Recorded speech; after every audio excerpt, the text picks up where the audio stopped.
Yes guys, how's it going? And welcome back to the vlog. Oh, it's been a while. Well, feels like it's been a while, but in reality it hasn't. It's only been 10 days or so since I last vlogged, but I left off before the deload, and then I thought I would wait until the weekend this week to film, just because I've got a bit more time on my hands. So it is Saturday, and it is around 4 p.m. and we are heading for leg pull, which you guys have seen before, but it's really the only day that I could film today. So we are going to do that because I want to keep you guys in the loop. I want to keep my uploads consistent, and yeah, that's the case. So there's just some guy annoying me driving there, so sorry about that.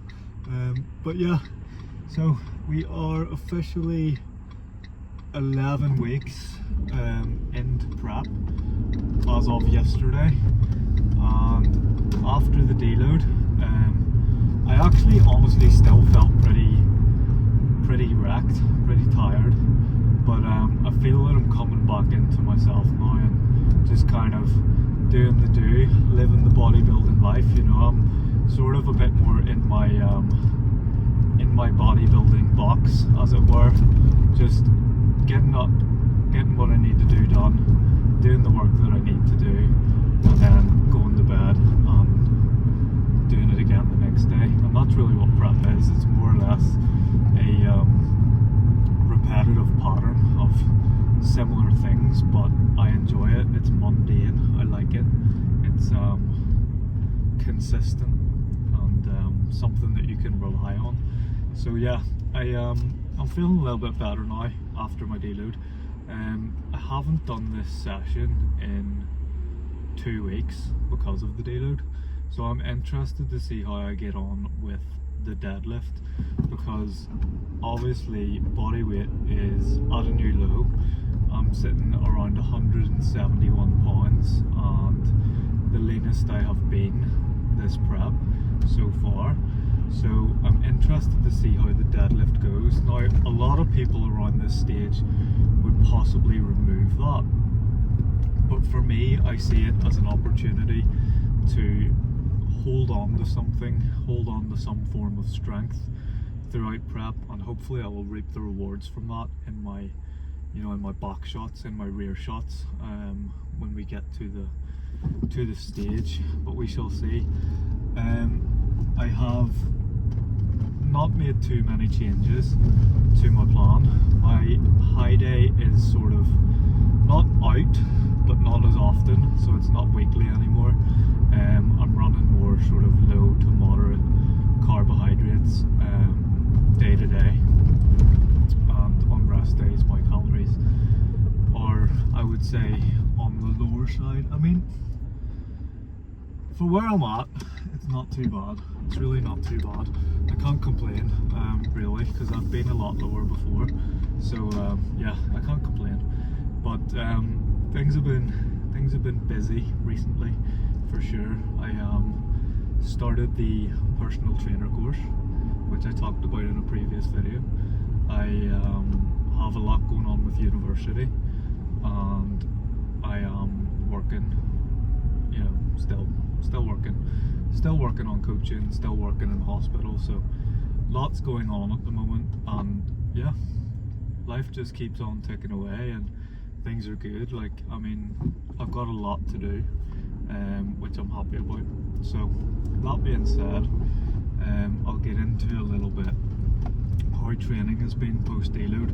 So on the return from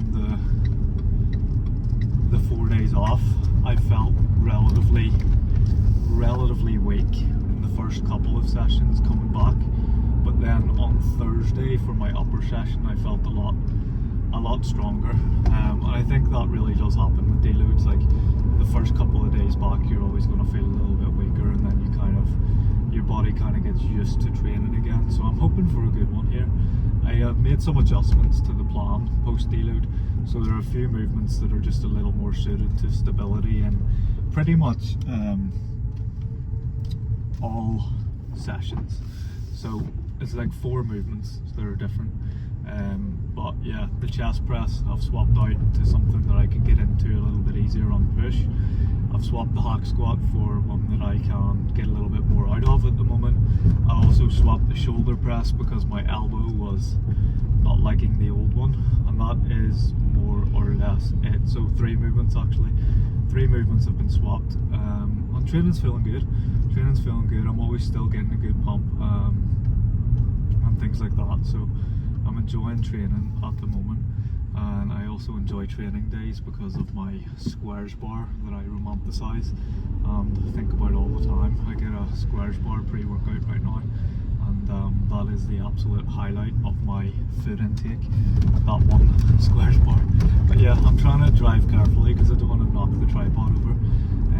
But yeah, so training's good. In terms of fatigue, you know, I'm 11 weeks into prep. I'm fatigued, but I'm gonna be. My body's gonna be fatigued. I've lost 33 pounds since we started 11 weeks ago, which is an average of 3 pounds per week. I'm gonna be fatigued. But yeah, we've got a little bit more to go. When I say a little bit, I probably mean somewhere around the 20 mark. It's hard to be sure, right? Say if I took off 20 more pounds and I wasn't stage ready, I would keep going.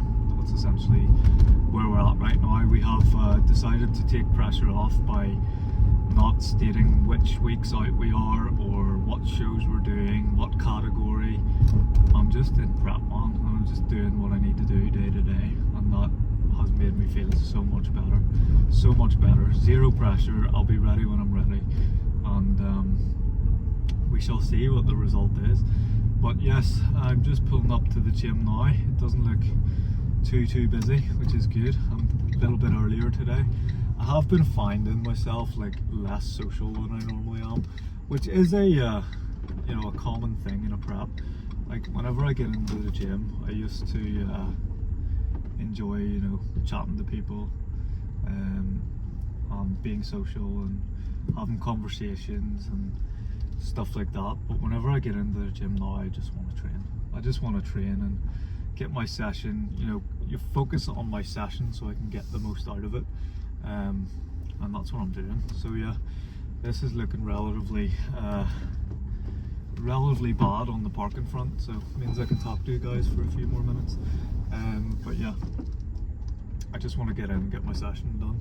Not done, like I don't want to rush my session in that sense. It's more of a sense like I want to focus on my session. I don't really want to spend too much time chatting because I don't really have the brain power right now to have too many conversations outside of, you know, my work, talking to my clients. I talk to people all day on the weekends because I'm coaching, and then I you go ahead, mate. And then I talk to people in my full-time job all day during the week. So, you know, with that being said, when it comes to the gym, at this stage of a prep, it's time for me, and that's just, it feels a little bit selfish, and sometimes I feel like that's not really me, but it's just the way it has to be for me to maximize my performance in my sessions. You have to be a little bit selfish, you know what I mean? And that's just it. So I go into the gym, I put my headphones on, and I try to be as efficient as I can with my time. And there's someone else beside me that's just parked horrendously, so it means that I may have to park horrendously, which isn't good, because if they leave, then it will be me that looks like a dickhead. But sure, yeah, we'll just kind of leave her there and see. I mean, I did the best I could given the situation, so I'm about halfway in a space. But yeah, it is what it is, man. It is what it is. I can't really do too much about it. So anyway, I'll get into my session now. We'll catch you guys in there. I'll maybe do a voiceover again or an edit, we shall see. But yeah, you may notice that I'm a little bit more lower on energy than before, but that's where we're at right now, and I want to document all of it, so I'm gonna. But yeah, we'll chat to you guys after the workout. What's up, homies? Back with another voiceover. This is going to be a one take wonder because it is pretty late and I want to get this done. So yeah, starting off with deadlifts. Well, actually I started off with abs and then into some deadlifts.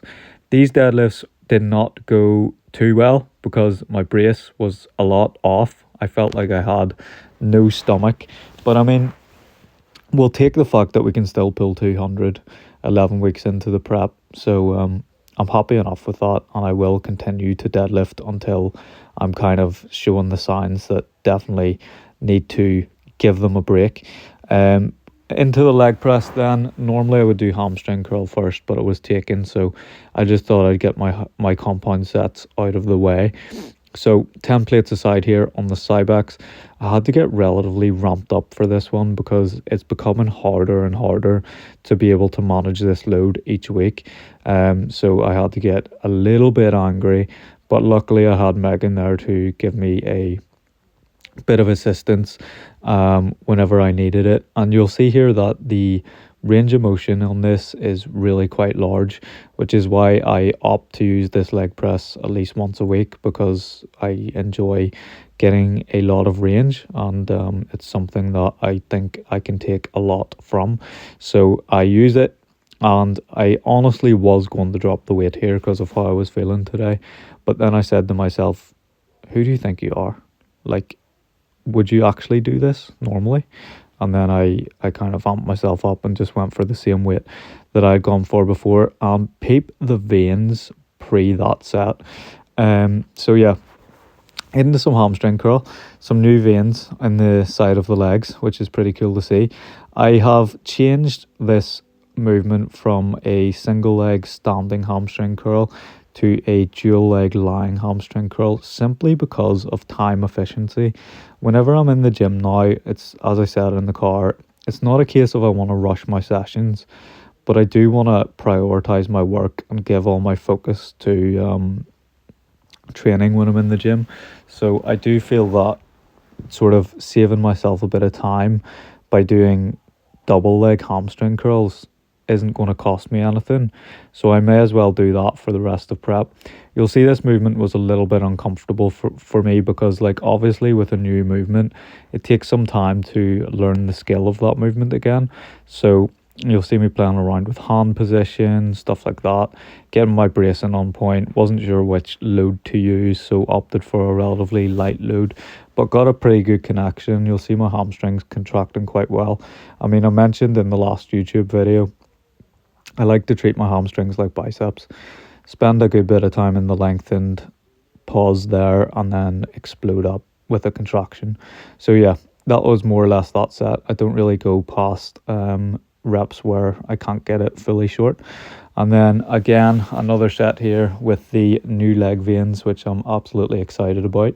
Slightly lighter, loaded it on setting 3, so length and range, more length and range bias, and it felt very good. And I do feel that my hamstrings have improved this season compared to last, in that I actually have a little bit of hamstrings now, whereas before I didn't have very much there. So you'll see, you know, throughout training that my legs are improving, which is what I want, you know, everywhere essentially. But more than happy with these two sets, and I have sort of noted the numbers now, so I can see what see where we'll progress from. And I can see that guy just checking me out, bro. No, I think he's just waiting to see if I was done on this machine, to be fair. Definitely very interested. But yeah, on to finishing this, and then I think after this we got into a little bit of quads, finishing off with some quads. So what we'll see in a minute is a relatively long clip of me doing a cluster set on the leg extension, which is absolutely brutal, but I'll talk about that whenever we get there. Just finishing off this set here, I got quite a few reps, which I was pleased with, and maybe a partial or two at the end. and this looks like it's coming towards the end. As I said, this is a one take wonder, guys, so if I'm rambling, I apologize. But yeah, we're heading into the leg extension now. So cluster set here, I use the stack for this one. It is 4 sets of 4 reps with 15 to 20 seconds in between. And I like to do this because it's a way to get more reps with a higher load. So I normally pick a load that I can do for about 10 reps, and then I do the 4x4 on it. More exposure to higher loads, and also more reps at higher loads, and as well it's just a little bit of an intensifier. It's quicker than doing 2-3 sets, whatever.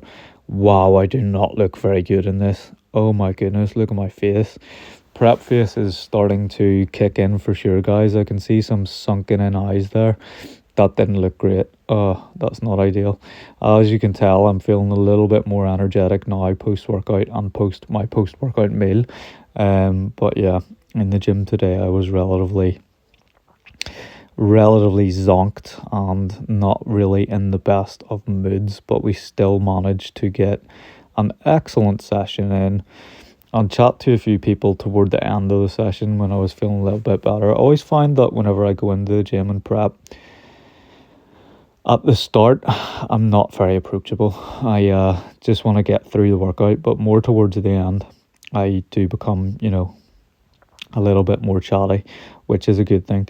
You see me walking around here because my legs were absolutely smoked at this point.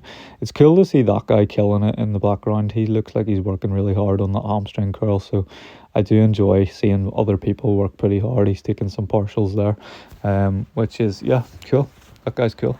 Fair play to him. If he ever sees this video, you're doing a good job, bro. But yeah, I'm just resting my legs. I possibly took more than 20 seconds of rest here, which, I mean, it happens. I was counting down in my head from 20, but whatever. I got my 4x4 for the first time on this load with the stack. So if I took a little bit of extra rest, I'm not too mad about it. It just is what it is, isn't it? So yeah, I think in for the 3rd or 4th set here, I'm not too sure. You'll see here, one of the things I do on the leg extension, and I'm not sure if I discussed this in the last video or not, is I strap into the handles. I did discuss this. The reason I do that is because of force production. So whenever you are pulling yourself down into the handles, you can produce more force through your quads, which means essentially more load is moved and more kind of adaptation is caused to the quads because you're moving more load than you would without straps. So I like strapping in and feeling very kind of locked into the machine so that I can get out as much load, as many reps, and it's kind of as much intensity out of a set as possible. So into the final one here, I do believe that I will have to progress this at some stage because this was the stack for my full 4x4. So I may add, there's like a little add weight at the top you can do. I believe it's 10 pounds. I don't know how the prime leg extension would look with a gym pin, but it may be an option that we pin some plates on there in the future, definitely in the off season. And we can see Megan in the background there. She was on the hamstring curl beside me. Megan's currently training legs 3 times a week, and that's all she's training is legs, so that's pretty cool. So they're growing, she's growing her lower body because it has been a weakness in the past, and it's good to be a part of that and just kind of support her along that journey. So yeah, into some rows here. Normally a T-bar row, but it was taken and I wasn't feeling like working in with anyone today. I just wanted to get some rows done, so I jumped on this, and it's a bit more of an upper back trap kind of movement, but I wasn't mad. I enjoyed it quite a lot. Now you'll see I did pick a load that was possibly a little heavy for the first set here because I'm not getting kind of full range of motion, but I'm not too mad about it. You can see my traps are getting quite activated there, and as someone who is severely lacking in the trap department, I'll take it. I will take it. So more like a sort of shrow, a kind of shrug row, but this one had a little bit more range and a little bit more reps. Now it looks similar, but trust me, it felt a lot different. It felt a lot different, and that is 2 plates then. So I dropped a plate off each side and got a few more reps out, and by this stage I was absolutely smoked. We're approaching the end of the workout now. I've pretty much shown you all movements. The only ones that are left after what's in this video are adductor, calves, and you didn't see abs beforehand, and that is the full leg pull session. So that was upcoming after this row, but before then I did get a clip of pull downs, which I do to finish off back for the day, and I believe this was the first set. I am new to this particular pull down, and it was a little bit lighter than I was expecting, so I ended up doing around 15-ish reps, I believe, but it felt good. Finish off with a pump, although I don't really get pumps anymore, so that is what it is. But yeah, it was a solid session, so we'll give it a 7.5 out of 10 for this one, and let's just finish that off here. We'll catch you guys in the final clip. I hope you've enjoyed the video and this training session. Next week, I hope to get some different training sessions, so we will see you all then. I'm going to wrap that one up here, guys. So that was the workout. Thank you very much for watching. Please subscribe, like, and comment whatever you want to see me make videos about in the coming weeks of prep. But yes, that's the workout. That is this week's video. I'm going to pose, then go home and eat some cream of rice and do some work. So yeah, we'll catch you guys in next week's episode.